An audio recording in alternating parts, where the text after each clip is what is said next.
une industrie culturelle la première du monde, hein, depuis longtemps devant le cinéma.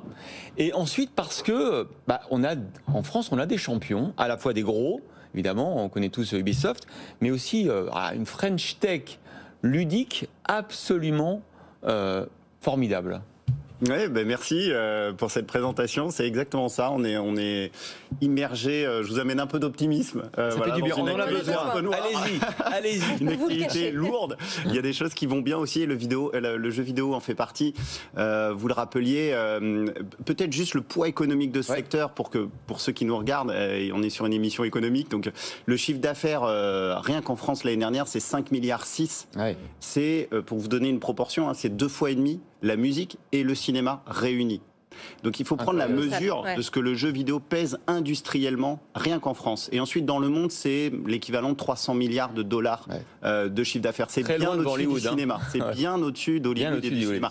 Donc voilà, ce poids économique, il transparaît dans ce grand salon de la Paris Games Week avec un foisonnement incroyable. Et la France a une carte maître dans son jeu, des grands acteurs, des jeux fabuleux, des studios, des développeurs. Donc une vraie carte à jouer.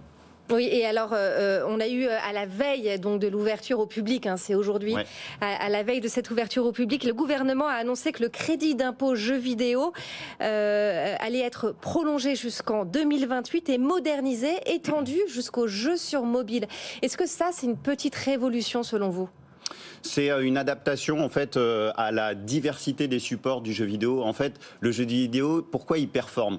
En fait, il a réussi à faire à avoir toutes les grandes ruptures technologiques de son côté quelque part. Il faut bien comprendre qu'en 2000, il y a l'irruption de l'internet, et puis on se dit tiens, le jeu vidéo, il va un peu décliner avec l'arrivée des jeux mobiles, etc. Et en fait, non, le jeu vidéo s'adapte et devient le jeu en ligne où on joue à plusieurs grâce à Internet. En 2010, on dit il va mourir parce qu'il y a plein de concurrents. Il y a les GAFA qui pivotent sur le gaming. Ils meurent absolument pas, et les grandes majors du jeu vidéo s'adaptent et font ce qu'on appelle game as a service, c'est-à-dire que vous vendez un jeu, mais après, grâce à la connectivité, vous allez faire vivre ce jeu 5, 6, 7 ans en apportant du service additionnel dans ce jeu.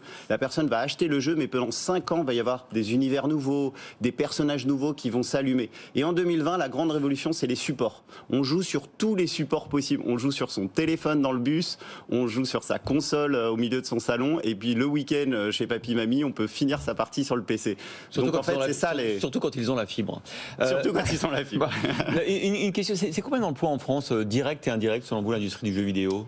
On évalue à 25 000 le nombre d'emplois directs et indirects liés aux jeux vidéo. C'est une étude de la Direction Générale des Entreprises, c'est pas de moi, donc de Bercy, qui date de 2018. Donc sans doute qu'aujourd'hui, on est au-delà.